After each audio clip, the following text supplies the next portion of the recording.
তাহলে আমরা মনে করি আওয়ামী লীগকে পুনর্বাসনের করার জন্য নির্দিষ্ট এজেন্ডা নিয়ে তারা বাংলাদেশ বিরোধী ষড়যন্ত্রে মেতে উঠেছে। সুতরাং আমরা আমাদের জায়গা থেকে স্পষ্টভাবে বলছি যে শমী কায়সার, চিত্রনায়ক ফেরদৌস, অভিনেত্রী রুকিয়া প্রাচী, অরুণা বিশ্বাস ও সুজাতা সাহা সহ যারা জুলাইয়ে বিটিভিতে ছাত্র জনতার ক্ষোভের পর সেখানে গিয়ে ছাত্র জনতাকে জঙ্গি আখ্যা দিয়ে সেখানে তারা মানববন্ধন করেছে, আজকে জুলাই সেটা প্রশ্ন। তার মানে এদের পেছনে এমন একটা শক্তি রয়েছে যারা কোনো দল না, কোনো গোষ্ঠীর না, শুধুমাত্র ভারতীয় এজেন্ডা, আওয়ামী লীগের এজেন্ডা বাস্তবায়ন করার লক্ষ্যে এই সরকারকে অস্থিতিশীল করার জন্য আবারও নতুন ভাবে মিডিয়ার সামনে আসছে।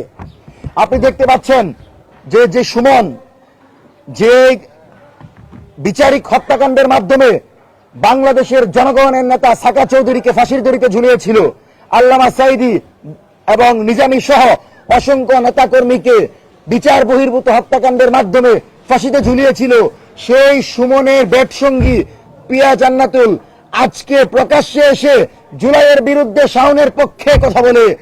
এদেরকে যদি সরকার গ্রেফতার না করে, এরা সেই ব্যক্তি যারা তারেক রহমানের বিরুদ্ধে নাটক করেছিল, দেশনেত্রী বেগম খালেদা জিয়াকে ব্যঙ্গ করে সিনেমা তৈরি করেছিল, আজকে তারা এই সরকার থাকাকালীন যদি প্রকাশ্যে দেশবিরোধী ষড়যন্ত্র করতে পারে, আমি মনে করি এই সরকার উৎখাতের চেষ্টায় পিয়া জান্নাতুল সহ সম্পূর্ণ এই সাংস্কৃতিক গ্যাংরা জড়িত।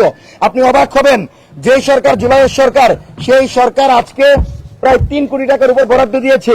প্রত্যেকটা প্রতিষ্ঠান, প্রায় 200 প্রতিষ্ঠানকে বরাদ্দ দিয়েছে, প্রত্যেকটাই জাতীয়তাবাদী আদর্শ, বাংলাদেশ এবং স্বাধীনতা সার্বভৌমত্বের বিরোধী। প্রত্যেকটা প্রতিষ্ঠান মুজিবের উপর পর্ব করেছে, সিনেমা করেছে, প্রত্যেকটা প্রতিষ্ঠান আওয়ামী লীগের প্রতিষ্ঠান।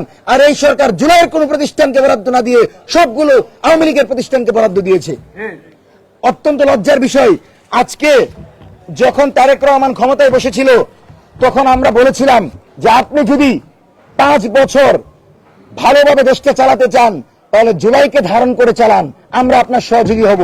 আর জুলাইয়ের বিরুদ্ধে গিয়ে বাংলাদেশের সকল ফ্যাসিস্টরা যদি আপনার সহযোগিতা হয়, সকল ফ্যাসিস্টরা যদি আপনাদেরকে সে ধরনের সাহস দেয়, জুলাই জনতা আপনার সাথে থাকবে না। সে আপনি অবাক হবেন যে শাওন যখন বক্তব্য দিল, শাওন বলল যে জুলাই নাকি সিডিআই। তো যেহেতু শাওনরা সারা জীবন সিডিআই হয়েছে, বিভিন্ন মানুষের বেড়ে বেড়ে ঘুরেছে, তাই তাদের কাছে এই ধরনের বক্তব্য ছাড়া অন্য কোনো বক্তব্য স্বাভাবিকভাবে আশা করা যায় না।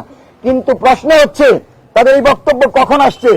যখন চৈতালি চক্রবর্তী সক্রিয় হয়েছে, যখন শুভেন্দু বক্তব্য দেওয়া শুরু করেছে, যখন বাংলাদেশে ইসকন শ্রীরাম মিছিল শুরু করেছে, ঠিক তখনই এদের উত্থান ঘটেছে। তার মানে ধর্মীয় মূল্য, সংখ্যালঘুর ব্যানার, নারীর ব্যানার, হুজুরদের ব্যানার এবং কালচারাল ব্যানারগুলো ব্যবহার করে আওয়ামী লীগ রাজনীতিতে সক্রিয় হওয়ার চেষ্টা করছে।